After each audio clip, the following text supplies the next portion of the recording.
Hey Top 5ers, welcome back to Top 5 Hub, and today we're going to be counting down the top 5 facts about Spider-Man Homecoming you probably don't know. And I just have to say, I watched the movie yesterday and it exceeded past my expectations, and for the first time we didn't have to see Uncle Ben die. I think having him shot twice is enough, a third time would just be cruel. And just a fair warning, I'm throwing a spoiler warning here.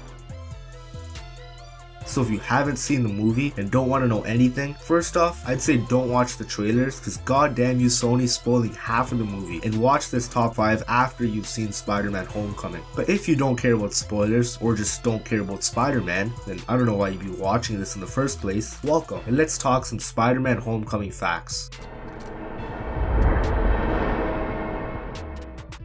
So the first fact is that this is the youngest Peter Parker we've ever seen on screen, being only 15 years old compared to the first trilogy where I'm pretty sure Tobey Maguire portrayed like a 25-year-old Spider-Man. In Spider-Man Homecoming, we finally get to see Peter Parker in all his nerdy, awkward glory. It's so refreshing to have a hero in the MCU who doesn't know how to be a hero yet, because we've already had the Norse god, a billionaire, a scientist slash green monster, but now we just have a kid who's learning how to be a hero. We're actually going to be able to see him grow into the role of Spider-Man throughout the trilogy rather than, and here's adult Spider-Man. Also, I'm not bashing the first Spider-Man trilogy because I don't hate it. I actually love the first two movies, but don't get me started on the third one.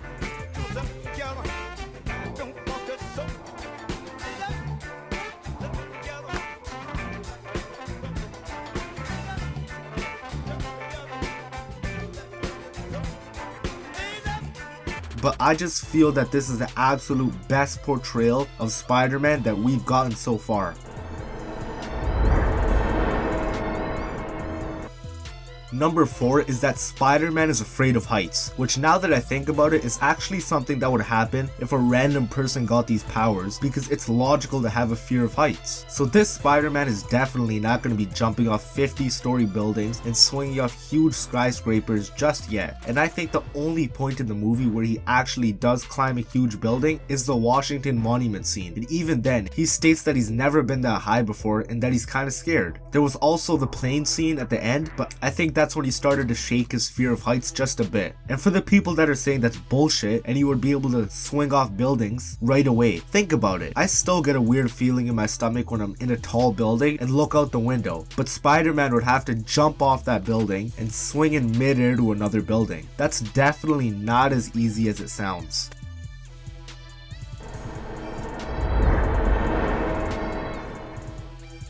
The third fact is that Spider-Man Homecoming is very similar to the Ultimate Spider-Man cartoon from Disney XD. The goal of both these Spider-Man franchises is to bring a new take on Spider-Man while also portraying a Spider-Man that's insanely close to the comic books. Spider-Man Homecoming also sees Peter Parker interact with fellow superheroes Iron Man and most of the other Avengers in Civil War, just like Peter Parker does in the Ultimate Spider-Man, being a member of S.H.I.E.L.D. The Ultimate Spider-Man also included fan favorite Miles Morales, and for those of you who don't know, Miles Morales is a different younger version of Spider-Man, and in the cartoon is voiced by none other than Donald Glover, who people thought was playing Miles Morales in Spider-Man Homecoming, but no, he's just a guy who wants to buy a gun. And one more parallel between both of these franchises is that Aunt May finds out Peter's Spider-Man, and that was such a shock to me in Homecoming when she did, because we went 5 movies without Aunt May ever finding out Peter's secret. But it has got me really excited for the next Spider-Man movie because I want to see how she reacts.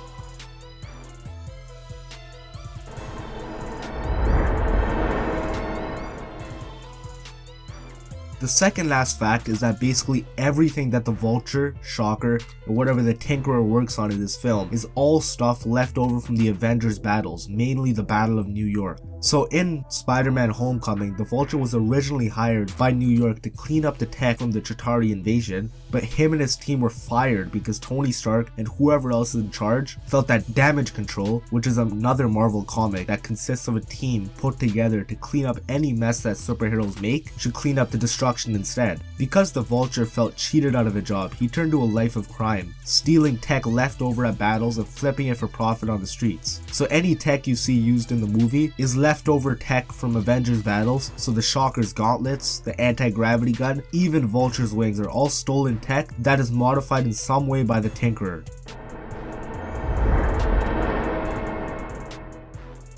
The last fact is that Spider-Man Homecoming is heavily inspired by the director John Hughes' movies. But John Hughes was a great director who directed such classics such as The Breakfast Club, Home Alone, and of course Ferris Bueller's Day Off. And if you haven't seen Ferris Bueller's Day Off, what are you doing? Leave this video and go watch it right now.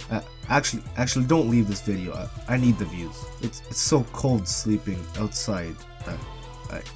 I only have a garbage bag for a blanket.